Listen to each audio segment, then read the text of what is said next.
Hola amigos y amigas, bienvenidos a un nuevo video de Apicultura para Todos. En este nuevo video estaremos hablando de un tema muy interesante, pensando en la genética de las abejas y es el genoma de las abejas. Antes de que entremos en materia, Em, te dejo links en la caja de descripción de nuestros cursos virtuales por si te interesan. Y también te dejamos el link de nuestro libro 100% gratuito, Los 9 errores más comunes en la apicultura, por si quieres descargarlo. Es totalmente gratuito. Igualmente, si te gusta este tipo de contenidos, considera suscribirte a este canal y activar las notificaciones para que no te pierdas ninguno de los videos que vamos lanzando. Y también déjanos un like para que este video pues pueda aparecer en las búsquedas que hace la gente, y pues podamos llegar a más personas. Para todas estas personas que se han suscrito, ya casi llegamos a los 1000 suscriptores. Muchísimas gracias y espero que se sigan suscribiendo y viendo estos videos de este canal. Bueno, entonces entremos en materia. Como les decía, entonces vamos a hablar del genoma de las abejas y especialmente a partir de este artículo científico, que es el artículo que fue publicado en el 2006 en la revista Nature, que es probablemente una de las revistas más reconocidas a nivel científico. Y pues es digamos, a través de un grupo de científicos al que se llamó el Consorcio de Secuenciamiento del Genoma de las Abejas, ¿vale? Y entonces este es un artículo muy completo y muy complejo donde se hablan de una gran cantidad de cosas. Y pues aquí simplemente en este video pues quiero mencionar algunas cosas de aplicabilidad, digamos, apícola a nivel, pues no a nivel práctico, pero sí que nos permiten pues conocer nuestras abejas Apis mellifera un poco más, tanto desde el punto de vista de la evolución como desde el punto de vista del proceso de africanización. Bueno, antes de que entremos ya en materia, pues hay algunas cosas que tenemos que considerar. La primera de ellas es, perdón, la primera de ellas es que el genoma de las abejas o de cualquier organismo es un primer paso hacia ir haciendo descubrimientos posteriores. ¿Por qué?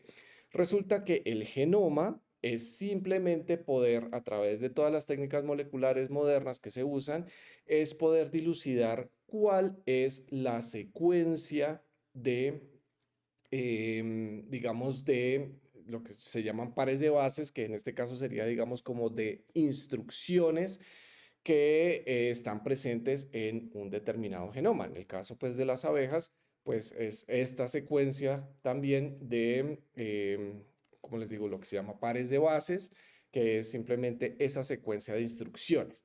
Ahora, simplemente el genoma nos está en algún, digamos, sin entrar en técnicas un poco más avanzadas, nos está diciendo simplemente cuál es la secuencia de este ADN en los diferentes cromosomas, pero no nos está diciendo más que eso, ¿vale? El siguiente paso para que se usa, digamos, a nivel científico, una vez se tiene esta secuencia, es lo que llamamos el transcriptoma, ¿vale? Y cada una de estas son ramas diferentes de la genética y pues hay gente, científicos especializados en cada una de estas cosas. Por eso normalmente pues son grupos de científicos los que pueden pues empezar a, digamos, a dilucidar ciertos aspectos de la genética a nivel molecular. Bueno, entonces este transcriptoma sería el paso siguiente. En el genoma tenemos esta secuencia de ADN, ¿vale? Que es lo que está contenido en los cromosomas. El transcriptoma lo que hace es, bueno, de este ADN, ¿qué partes de estos se codifican a ARN para una expresión posterior de proteínas? ¿Vale? Todavía no va a llegar ahí. Entonces, de ese genoma que se transcribe a ARN y que finalmente después va a ser traducido a una proteína. Entonces, tenemos este genoma y el transcriptoma sería esas secuencias de ARN que pasan del ADN, del genómico, a ARN, los transcriptomas, ¿vale? Pero ahí en el transcriptoma, en esas secuencias de ARN, también tenemos solo una secuencia. Hasta ahí todavía no nos está diciendo demasiado, sino cuál es la secuencia de lo que se está traduciendo del genoma al transcriptoma. Ahora, no todos los pares de bases o no todas esas instrucciones o todas esas secuencias son codificantes. Hay mucho ADN que no es codificante, que no hace más en el genoma, sino hacer parte de él, ¿vale? Y entonces este transcriptoma ya no es una secuencia igual de larga que el genoma traducida, digamos, a este ARN, sino ya son lo que se traduce, perdón, lo que se transcribe de ADN a ARN que correspondería a los genes. Entonces, los genes que transcriben a este ARN, ¿vale? No voy a entrar en detalles de cada una de estas cosas porque la idea no es que sea una clase de genética, sino que podamos tener estas consideraciones para que cuando escuchemos algo del genoma, eso no quiere decir que es que ya se sabe todo alrededor de la expresión genética de, en este caso, de las abejas, sino que hay pues estas ramas que tienen que ir de acuerdo a lo que se vaya descubriendo en la rama anterior, pues se pueden ir dilucidando cosas poco a poco. Entonces, bueno, tenemos este genoma que es el ADN, luego tenemos el transcriptoma, que son secuencias más cortas que se transcriben de un gen a ARN, ¿vale? Luego, a esto, tendríamos el proteinoma, ¿vale? Y esto, como les digo, es una rama adicional de estudio de la genética. Y esto es, esa secuencia que se transcribió de ARN ahora va a ser lo que se llama traducida a una proteína, ¿vale?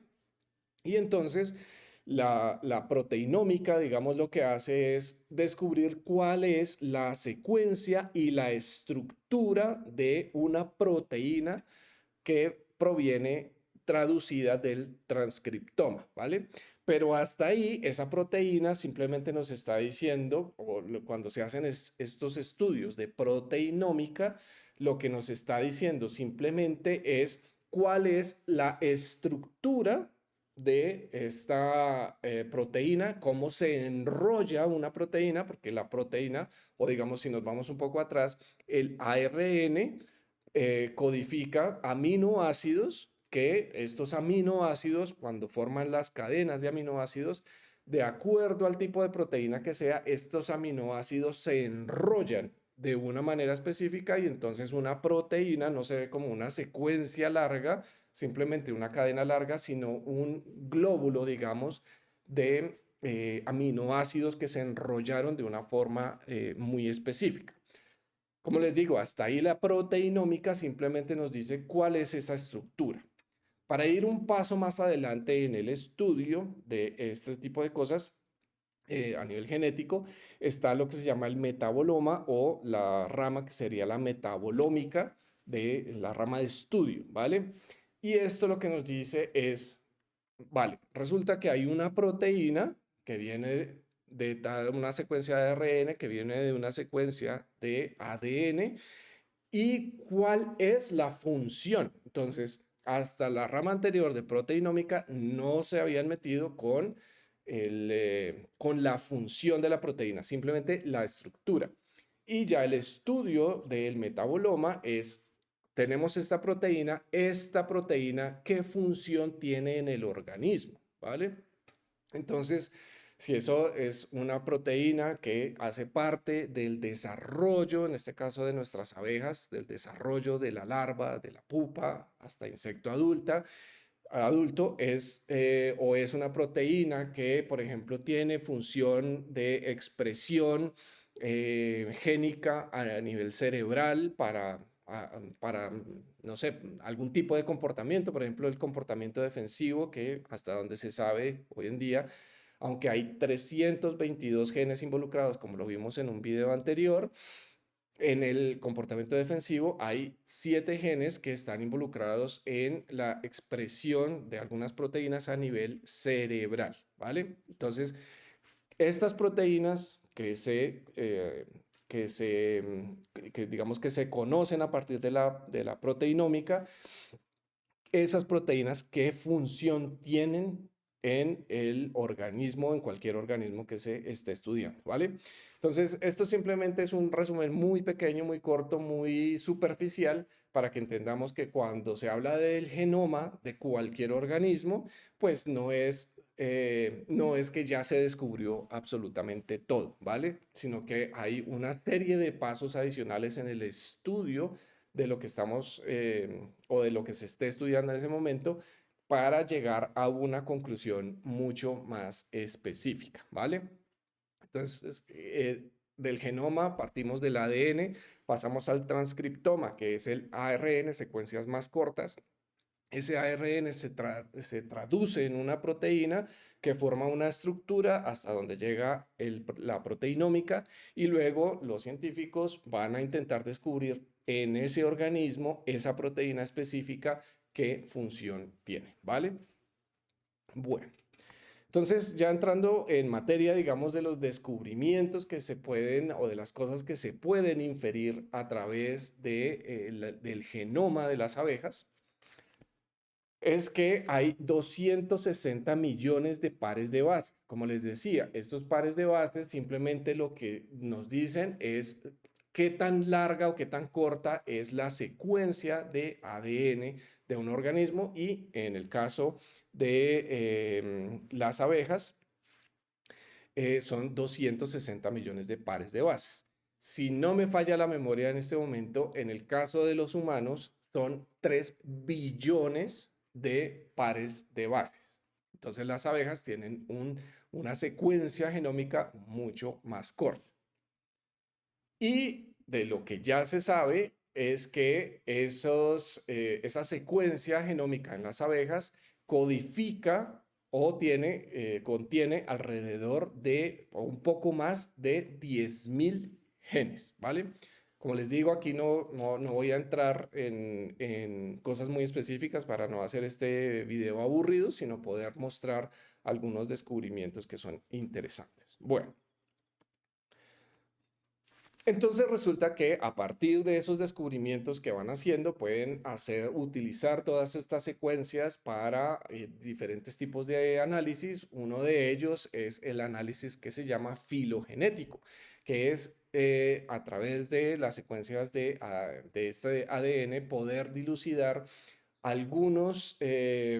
digamos, algunas características de evolución de la especie. Y esto se hace a través de comparar estos genomas con diferentes genomas, por ejemplo, en el caso de Apis mellifera, de diferentes subespecies de Apis mellifera y compararlos y ver qué diferencias y qué similitudes hay entre ellos y poder, digamos, a nivel evolutivo, poder dilucidar ciertas cosas. Resulta que inicialmente se creía que el origen de Apis mellifera era asiático, ¿vale?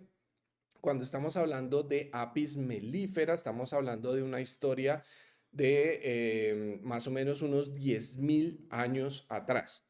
Pero cuando hablamos del género Apis, estamos hablando de más o menos como entre 300 y 600.000 años de antigüedad, ¿vale?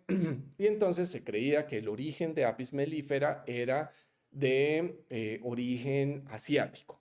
Pero a través de, como les digo, de los descubrimientos que se han hecho con el genoma, aparentemente el origen de Apis mellifera es africano, no asiático, ¿vale?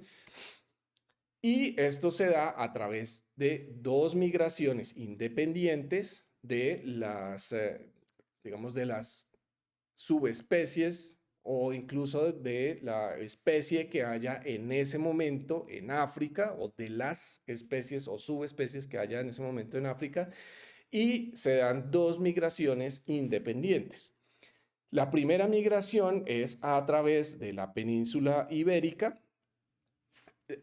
Ahora, estas migraciones no necesariamente son simultáneas, ¿vale? Digamos, en la escala del tiempo de estos 10.000 o más de 10.000 años, pueden haberse dado estas migraciones digamos, en momentos diferentes, ¿vale? No son migraciones o no necesariamente son migraciones simultáneas.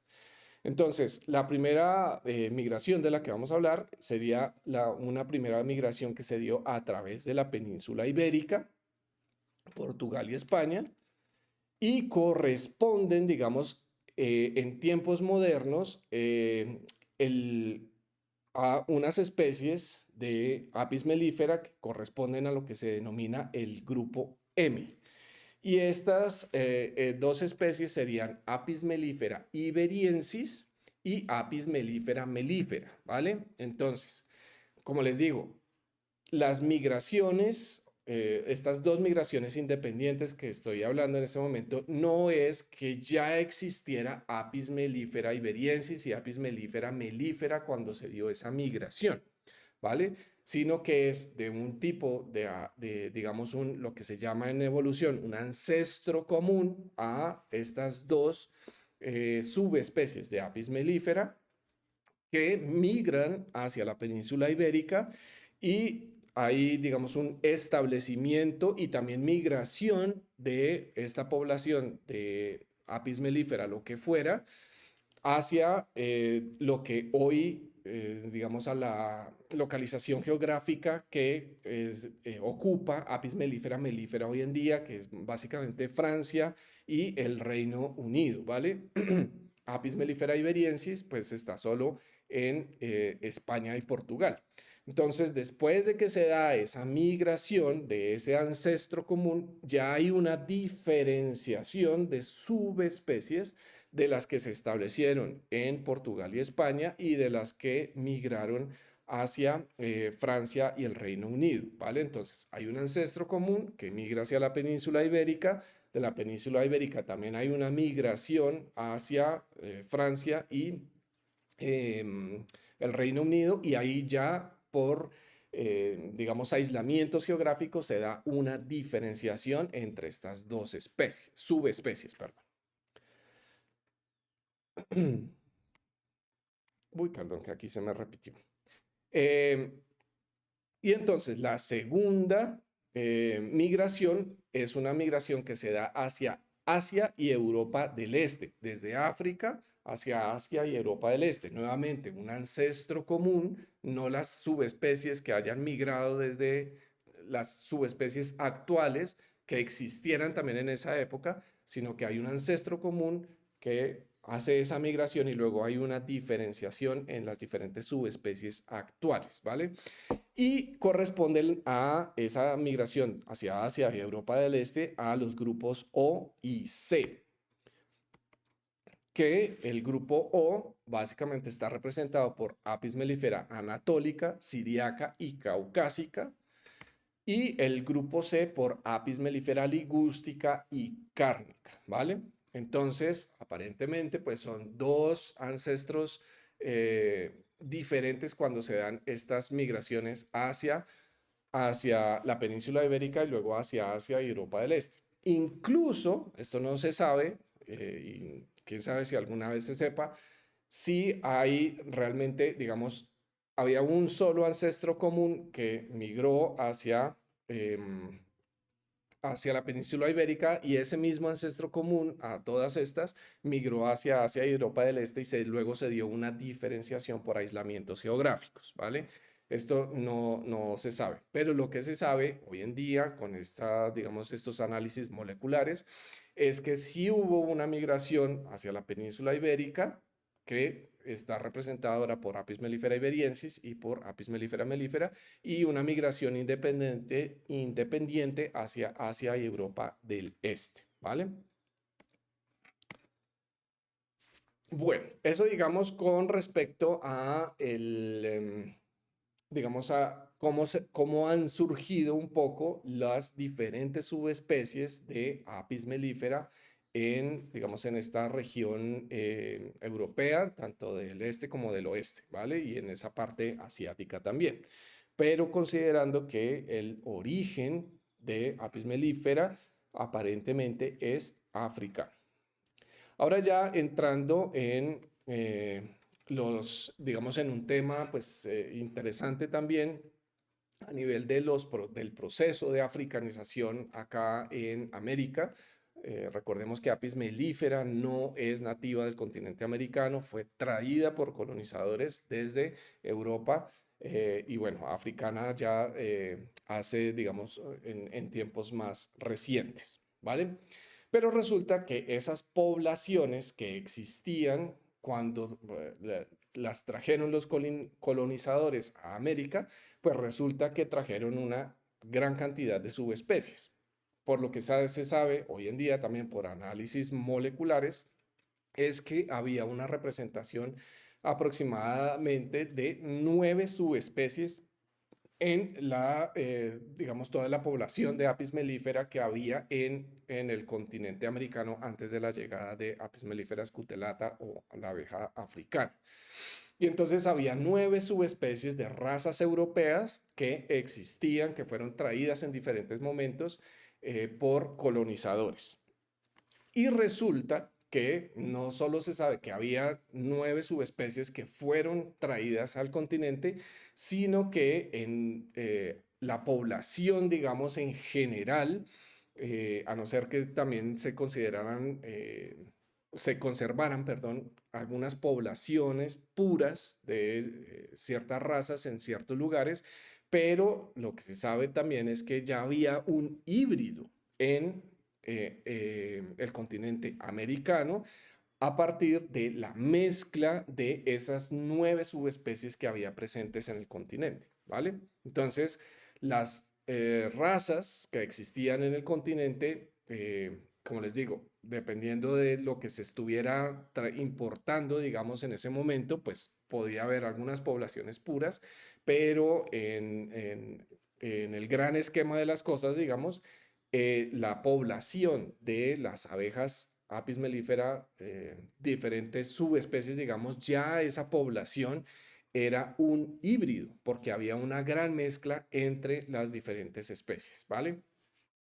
Luego viene Apis mellifera scutellata y resulta que en ese proceso de la africanización, o por lo menos los alelos del grupo C, que correspondería a las abejas básicamente italianas, como vimos en la diapositiva anterior, que están representadas en ese grupo C, esos alelos de las abejas italianas, Apis mellifera ligustica, aparentemente desaparecen y se conservan alelos del grupo M, ¿vale?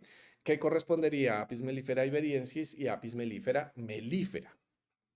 Entonces, hoy en día, básicamente, digamos, el híbrido africanizado es un híbrido entre Apis mellifera scutellata y Apis mellifera iberiensis y Apis mellifera mellifera, porque los alelos, los genes de lo que pudiera estar contribuyendo a Apis mellifera ligustica desaparecen de la población, ¿vale? Entonces, pues este es un descubrimiento muy, muy interesante porque pues sí hay de alguna manera contribución en el proceso de hibridización, pues hay contribución de todas las subespecies, como lo vimos anteriormente, que ya existían, subespecies europeas que ya existían en el continente, pero al llegar la abeja africana Apis mellifera scutellata, y se da el proceso de hibridización, desplaza y elimina los genes de Apis mellifera ligustica y se conservan solo genes de Apis mellifera scutellata, la africana, con Apis mellifera mellifera y Apis mellifera iberiensis.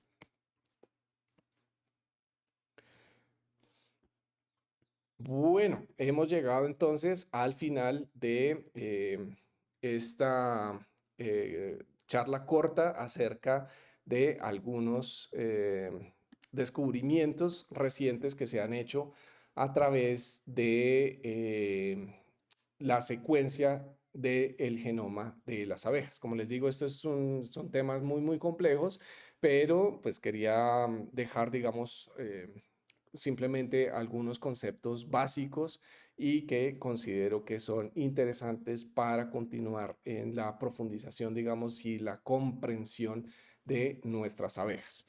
Bueno, entonces, como siempre, muchísimas gracias por su atención. Consideren suscribirse a este canal, dejarnos un like, activar las notificaciones y recuerden que les dejo links en la caja de descripción para que si quieren acceder a nuestros cursos virtuales en apicultura o descargar nuestro libro gratuito. Muchísimas gracias por su atención. Nos vemos en la próxima.